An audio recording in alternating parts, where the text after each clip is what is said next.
Good morning. हमने पिछली classes में मानव भूगोल के सिद्धांतों के बारे में बात की थी। उससे पहले हमने मानव पर्यावरण संबंधों की बात की। आज हम मानव भूगोल की क्लास में जीन ब्रून्स के अनुसार जो मानव भूगोल के तत्व हैं या मानव भूगोल के जो मूलभूत तथ्य हैं उनका अध्ययन करेंगे। तो सबसे पहले तो हम मानव भूगोल के तत्वों का अध्ययन क्यों कर रहे हैं। तो जो मानव भूगोल का प्रमुख उद्देश्य है वो है प्राकृतिक और मानवीय क्रियाकलापों के मध्य समन्वय स्थापित करना।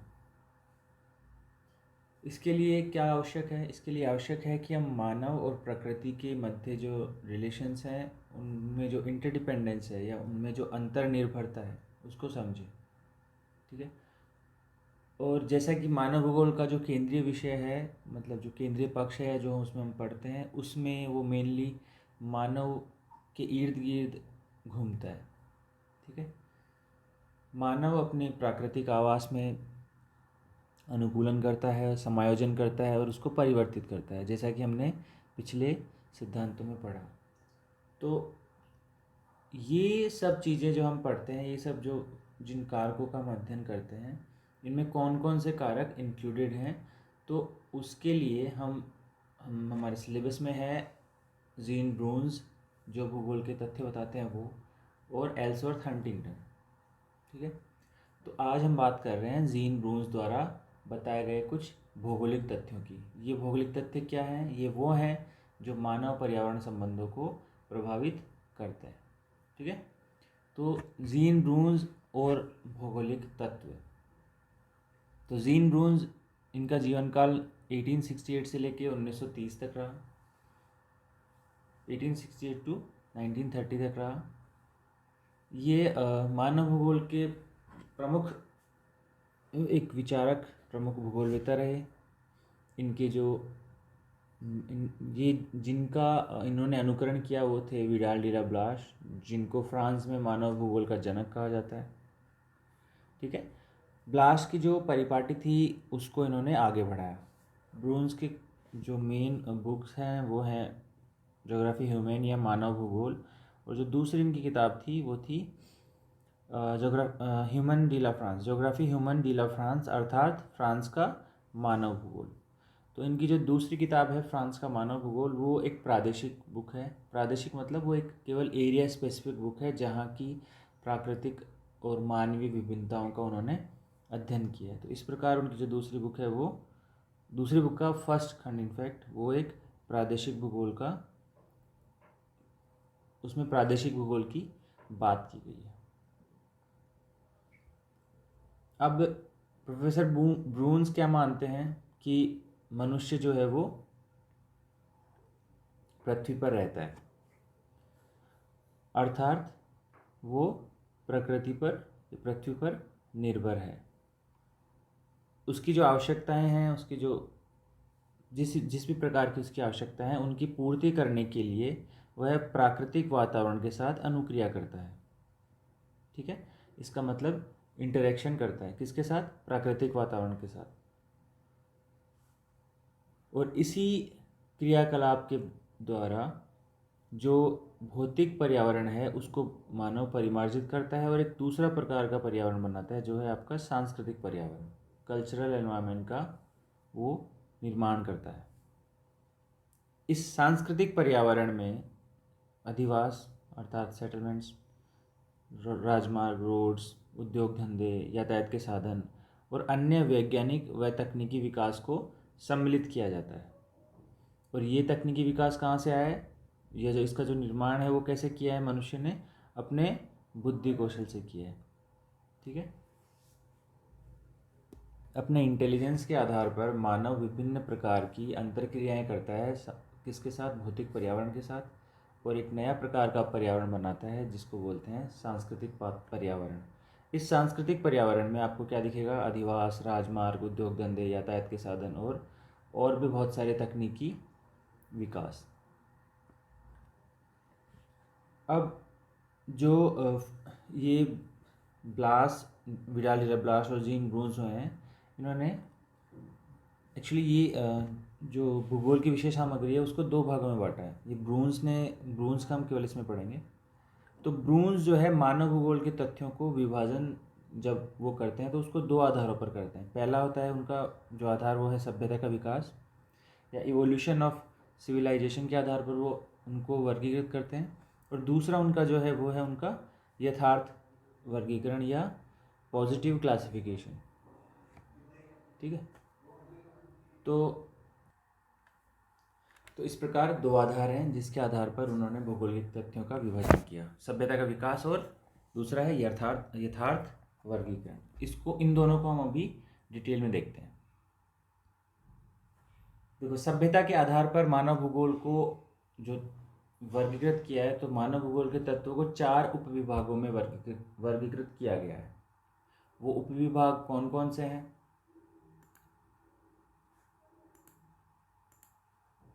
पहला है अनिवार्य आवश्यकताओं का भूगोल। ठीक है, या उसको बोलेंगे ज्योग्राफी को डिवाइड किया उन्होंने on the basis of first vital necessities. ठीक है। दूसरा है भूमि विदोहन संबंधी भूगोल, उसको बोलते हैं geography of the earth exploitation.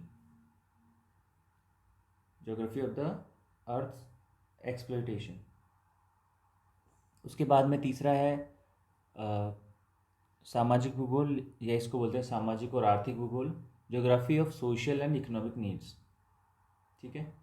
उसके बाद में जो चौथा विभाजन है वो है राजनीतिक एवं ऐतिहासिक भूगोल, पॉलिटिकल एंड हिस्टोरिकल नीड्स के आधार पर इन्होंने विभाजित किया है। तो पहला हो गया अनिवार्य आवश्यकताओं का भूगोल, फिर हो गया भूमि विदोहन संबंधी भूगोल, तीसरा है आपका सामाजिक भूगोल, और अंत में आ गया राजनीतिक एवं ऐतिहासिक भूगोल। पहला जो है आपका अनिवार्य आवश्यकताओं का भूगोल, इसके अंतर्गत जो कैटेगरीज इंक्लूड की गई हैं वो मानव की प्राकृतिक आवश्यकताएं हैं। प्राइमरी जो प्राथमिक आवश्यकताएं हैं उनको इसमें सम्मिलित किया गया है। फूड हो गया, क्लोथ हो गया और शेल्टर हो गया, मतलब घर, रोटी, कपड़ा, मकान जिसको आप बोलते हो, वो इसके अंतर्गत सम्मिलित हैं। और ये जो आवश्यकताएं हैं, चाहे मनुष्य कहीं पर भी निवास करे, ये जो रोटी, कपड़ा, मकान की आवश्यकताएं हैं उसको प्रत्येक जगह पे मिलती हैं। That means this category includes three primary needs: food, cloth and shelter, which are basic needs of all persons irrespective of time and place। दूसरी है भूमि विदोहन संबंधी भूगोल। ये जो है आपका संसाधन भूगोल से संबंधित है। इस श्रेणी में उन एक्टिविटीज़ को या उन मानवीय क्रियाकलापों को सम्मिलित किया गया है जो प्राकृतिक संसाधनों के एक्सप्लॉयटेशन या उनके विदोहन से संबंधित है। ठीक है। प्राकृतिक संसाधनों के विदोहन से संबंधित क्रियाओं को दूसरी कैटेगरी भूमि विदोहन संबंधी भूगोल में सम्मिलित किया गया है। उसके बाद में तीसरा है सामाजिक एवं आर्थिक भूगोल। तो ये जो कैटेगरी है इसमें ब्रून्स ने परस्पर अंतर्निर्भरता, कोऑपरेशन, श्रम के विभाजन और सामाजिक व्यवस्थाओं को सम्मिलित किया है। उसके बाद में आता है पॉलिटिकल एंड हिस्टोरिकल नीड्स, राजनीतिक और ऐतिहासिक भूगोल। ये जो कैटेगरी है इसमें आपका ज्योग्राफिकल फैक्ट्स के रिलेशंस को सम्मिलित किया गया है। सेम चीज़ को इस आप फ्लो चार्ट में देख सकते हैं। Elements of human geography Jean Brunhes जो बोलते हैं, किसके आधार पर? सिविलाइजेशन के आधार पर। Classification on the basis of evolution of civilization. ठीक है। सिविलाइजेशन के विकास के आधार पर मानव भूगोल के जो तत्व हैं उनको चार भागों में बांटा गया है। पहला है, जैसे कि मैंने बताया, geography of first vital necessities. ठीक है, या जिसको हिंदी में बोलते हैं अनिवार्य आवश्यकताओं का भूगोल, उसके भीतर रोटी, कपड़ा और मकान। दूसरा है भूमि विदोहन संबंधी भूगोल, ज्योग्राफी ऑफ अर्थ एक्सप्लोइटेशन, जिसके अंतर्गत हम संसाधन भूगोल को सम्मिलित कर रहे हैं। इसमें उन क्रियाओं को सम्मिलित किया जाएगा जो संसाधनों के विदोहन से संबंधित है, चाहे वो जैविक हो, तो जैसे पशुपालन हो गया, या कृषि हो गया, माइनिंग हो गया, या औद्योगिकरण हो गया, ये सारी चीज़ें दूसरे कैटेगरी के तत्वों में सम्मिलित हैं। तीसरा है सोशल एंड इकोनॉमिक नीड्स के आधार पर, उसमें इंटरडिपेंडेंस, कोऑपरेशन और डिवीजन ऑफ लेबर, परस्पर अंतर्निर्भरता कैसे है सामाजिक और आर्थिक क्षेत्र में, उनमें कैसे कोऑपरेशन है, कैसे म्यूचुअल अंडरस्टैंडिंग है और कैसे श्रम का विभाजन है, वो इसमें तीसरे कैटेगरी के तत्वों में हम पढ़ते हैं। लास्ट इन्होंने जो बताया है वो है कि मानव की पॉलिटिकल और हिस्टोरिकल नीड्स क्या हैं, मानव की राजनीतिक और ऐतिहासिक आवश्यकताएं क्या हैं, उसके आधार पर पॉलिटिकल एंड हिस्टोरिकल तत्वों को अध्ययन करेंगे। उसमें देखेंगे देशों के परस्पर संबंधों की, वहाँ की राज्य कैसा है, किस प्रकार का स्टेट है, डेमोक्रेटिक है या नहीं है, फेडरल है या यूनिटरी है, ठीक है, और उनके इंटरनेशनल रिलेशंस कैसे हैं, राज्यों के या राष्ट्रों के अंतर्राष्ट्रीय संबंध कैसे हैं। तो ये हो गया classification on the basis of evolution of civilization. ये 4 प्रकार के तत्व और उनके जो विभिन्न उसमें जो अध्ययन करते हैं वो हमने देखा। ये ब्रून्स के जो हैं सभ्यता के विकास के आधार पर इन्होंने बताया। ये वही जैसे फिर हम ऑलरेडी मैं बता चुका हूँ आपको, अनिवार्य आवश्यकताएं आपकी रोटी कपड़ा मकान, और उसके बाद में भूमि विदोहन अर्थात संसाधन भूगोल, वही कृषि पशुपालन खनिज, इसके बाद में सामाजिक एवं आर्थिक भूगोल, इसमें मनुष्य की जो परस्पर अंतर्क्रियाएँ हैं, सामूहिक जीवन है, उसके बारे में अध्ययन किया जाता है। और लास्ट में जो था वो था राजनीतिक और ऐतिहासिक भूगोल, इसमें राजनीति, शासन और इतिहास आदि का अध्ययन किया जाता है, ठीक है। अब जो दूसरा वर्गीकरण है उसको ब्रून्स का यथार्थ वर्गीकरण या ब्रून्स का पॉजिटिव क्लासिफिकेशन भी कहते हैं। ये क्या है? ब्रून्स का जो यथार्थ वर्गीकरण है, उस वर्गीकरण की कल्पना उन्होंने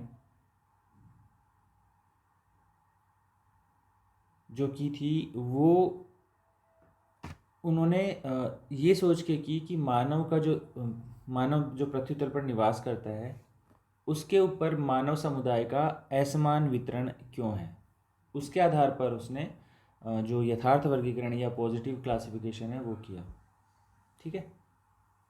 उसने कहा या उन्होंने अनुभव किया कि जो प्रतिकूल प्राकृतिक भूआकार हैं वहाँ पर जलवायु की विषमता पाई जाती है और वहाँ पर इस वजह से वो स्थान जनविहीन है, ठीक है।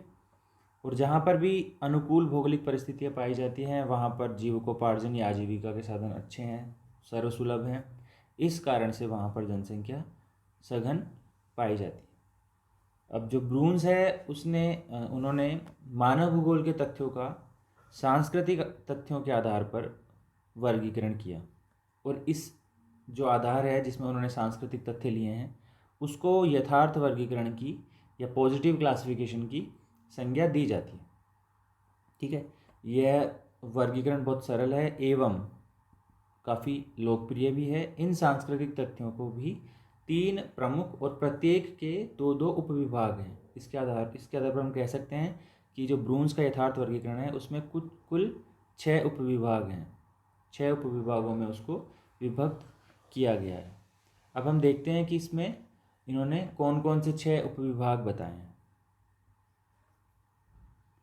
तो जो यथार्थ वर्गीकरण है उसमें 3 भागों में बांटा है ब्रून्स ने। पहला है भूमि के अनुत्पादक कार्य या unproductive occupation of the land. दूसरा है आपका पशु और वनस्पति पर विजय, ठीक है। ये कंसेप्ट नहीं आएगा, conquest on off plants and animals. तीसरा है भूमि के विनाशात्मक कार्य या destructive occupation of the land. तो इसमें आप देखोगे इनको प्रत्येक को भी 2-2 भागों में बांटा गया है, ठीक है। तो जो पहला है अनप्रोडक्टिव ऑक्यूपेशन ऑफ लैंड या भूमि के अनुत्पादक कार्य, उसको 2 भागों में बांटा गया। पहला है आपका उसमें निवास स्थान या घर, हाउसेस, और जो दूसरा है वो रोड्स हैं। इसमें जो निवास हैं या सेटलमेंट हैं आपके हाउसेज हैं उसको रूरल हाउसेज, अर्बन हैबिटेशंस और रूरल हैबिटेशंस दोनों में डिवाइड किया गया, ठीक है। उसके बाद में दूसरा है जो facts of plants and animal conquest पे डिपेंड हैं वो हैं आपके कृषि, और दूसरा है पशुपालन। तीसरा जो है भूमि के विनाशात्मक कार्य, फैक्ट्स ऑफ डिस्ट्रक्टिव एक्सप्लॉयटेशन, जिसमें एक्सप्लॉयटेशन की बात है, विदोहन की बात है, ठीक है, संसाधनों के दोहन करने की बात है। उसमें दो प्रकार का है, पहला है खनिजों का एक्सप्लॉयटेशन, और दूसरा है वनस्पति और पशु विनाश। ठीक है, तो सेम चीज़ इस फ्लो चार्ट में आप देख सकते हो। 3 फैक्टर हैं, पहला है अनप्रोडक्टिव ऑक्यूपेशन ऑफ सॉइल, उसमें आपके सेटलमेंट और रोड, अर्थात निवास, अधिवास और परिवहन के साधन जिसमें रोड है। दूसरा है प्लांट्स एंड एनिमल कन्क्वेस्ट, पहला है आप में कल्टीवेशन ऑफ प्लांट्स और दूसरा है डोमेस्टिकेशन ऑफ एनिमल्स। तीसरा है फैक्ट्स ऑफ डिस्ट्रक्टिव एक्सप्लॉयटेशन, उसमें है आपका प्लांट्स एंड एनिमल डिवास्टेशन और दूसरा है एक्सप्लॉयटेशन ऑफ मिनरल्स। तो इसको थोड़ा सा हम एक बार देख लेते हैं कि इसमें वो क्या कहना चाहते हैं। ठीक है, तो पहला है आपका भूमि के अनुत्पादक कार्य। तो भूमि के अनुत्पादक कार्यों के अंतर्गत उनमें भूमि के अनुत्पादक व्यवसाय संबंधी तथ्यों को सम्मिलित किया जाता है, जिसमें घरों और सड़कों का अध्ययन किया जाता है। इसमें जो घर हैं उनका मुख्य एम या मुख्य लक्ष्य क्या है, वो है मानव को आश्रय प्रदान करना। ठीक है, और दूसरा क्या है, जो सड़कें हैं वो मानव के आवागमन को सुगम बनाती हैं। तो ब्रून्स क्या बोलते हैं, ब्रून्स के अनुसार घर और सड़क जो है वो भवन एवं राजमार्ग के रूप में इनका जो विकास हुआ है वो मानव के वैज्ञानिक विकास को दर्शाता है। ठीक है, उसमें जितनी जटिलता आएगी उनके अधिवासों में, इसका मतलब है कि मानव ने उतनी ही तकनीकी प्रगति की है। तो आप जैसे एग्जाम्पल देखोगे, जैसे इग्लू है, ठीक है, इग्लू जो है वो अपने प्राकृतिक आवास में जो भी उनके पास संसाधन पाए जाते हैं उनका अधिकतम उपयोग करके वो वहाँ पर अपना घर बनाते हैं। जो एस्किमोज हैं वो इग्लू बनाते हैं। ठीक, लेकिन आप वही चीज़ को देखोगे, आप यदि अर्बन एरियाज़ में देखोगे तो आपको अधिवासों में भिन्नता मिलेगी। आपको वहाँ के जो लोग रहते हैं, जो अर्बन एरियाज़ में रहते हैं, जो शहरों में रहते हैं, वहाँ पर जो अधिवास मिलेंगे वो आपको अलग मिलेंगे। आप यदि ग्रामीण क्षेत्रों में जाओगे तो ग्रामीण क्षेत्रों के अधिवास में आपको भिन्नता मिलेगी।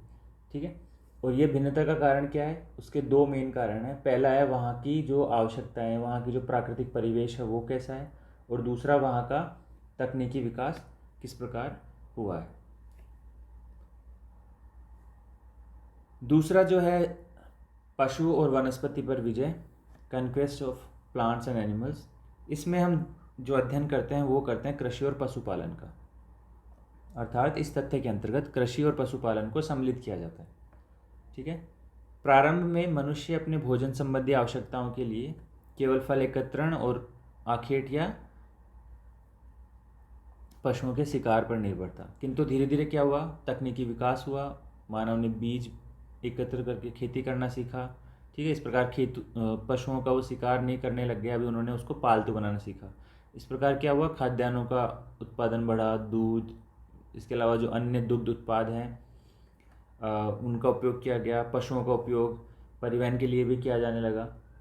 तो दूसरे शब्दों में मनुष्य ने पौधों और पशुओं को पालतू बनाकर उन पर विजय प्राप्त कर ली। इसीलिए ये है कि पशु और वनस्पति पर विजय। तो उसके अंतर्गत हमने 2 चीज़ पढ़े हैं, उसके अंतर्गत 2 तथ्यों का अध्ययन करते हैं, एक है कृषि और दूसरा है पशुपालन। ठीक है, जो तीसरा है वो सबसे इम्पोर्टेंट है, वो है भूमि के विनाशात्मक कार्य, destructive occupation of the land. इसमें उन सभी आवश्यकताओं या मानव की उन सभी आवश्यकताओं की पूर्ति के लिए किए गए कार्य सम्मिलित हैं जिससे भूमि का विनाश होता है। ठीक है, मनुष्य द्वारा अपनी विभिन्न आवश्यकताओं की पूर्ति के लिए किए गए वो कार्य जिससे भूमि का विनाश होता है या संसाधनों का क्षय होता है, भूमि के विनाशात्मक कार्य कहलाते हैं।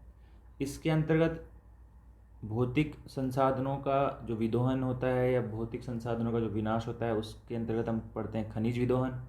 और आर्थिक जो संसाधन है, जो आपके जैविक संसाधन हैं, जैसे वनस्पति और पशु या वनस्पति और जितने भी प्रकार के वन्य जीव हैं उनका जो विनाश होता है उसको बोलते हैं हम वनस्पति और वन्य जीव या वनस्पति और पशु का विनाश।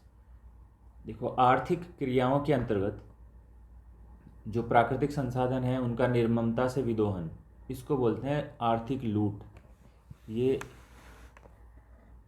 इसको कहते हैं आर्थिक लूट। इसको ब्रून्स ने इसके लिए वर्ड यूज़ किया है, आर्थिक लूट, या इसके लिए वो बोलते हैं रोबर इकोनॉमी। Rober economy. तो रोबर इकोनॉमी वर्ड जो अपने तथ्यों को बताने में यूज़ किया वो है जीन ब्रून्स ने। इसके लिए वो दूसरा वर्ड भी देते हैं, उसके लिए वो ये यूज़ करते हैं इकोनॉमिक प्लंडर। इकोनॉमिक प्लंडर अर्थात संसाधनों का ऐसा विदोहन जिससे कि वो अगली पीढ़ियों के लिए उपलब्ध ना हो। तो वर्तमान समय में आप देखोगे जितना भी प्रकृति के संसाधनों का अविवेकपूर्ण उपयोग किया जा रहा है, वो क्यों किया जा रहा है? क्योंकि भौतिकवाद में मनुष्य द्वारा उनका अधिकतम उपयोग वो मानव करना चाह रहा है, ठीक है, उनका विवेकशील उपयोग नहीं कर रहा है।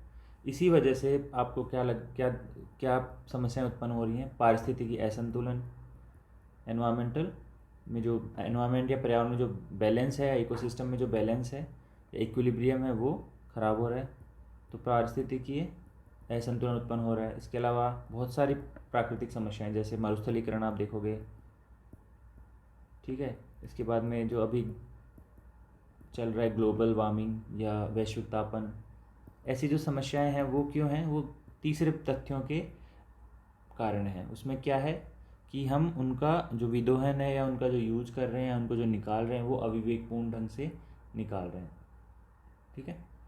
तो ब्रून्स के जो तत्व हैं उसका हमने 2 तथ्यों के आधार पर अध्ययन किया है। पहला है आपका, जैसे कि मैंने बताया, ह्यूमन सिविलाइजेशन के आधार पर या मानव सभ्यता के आधार पर।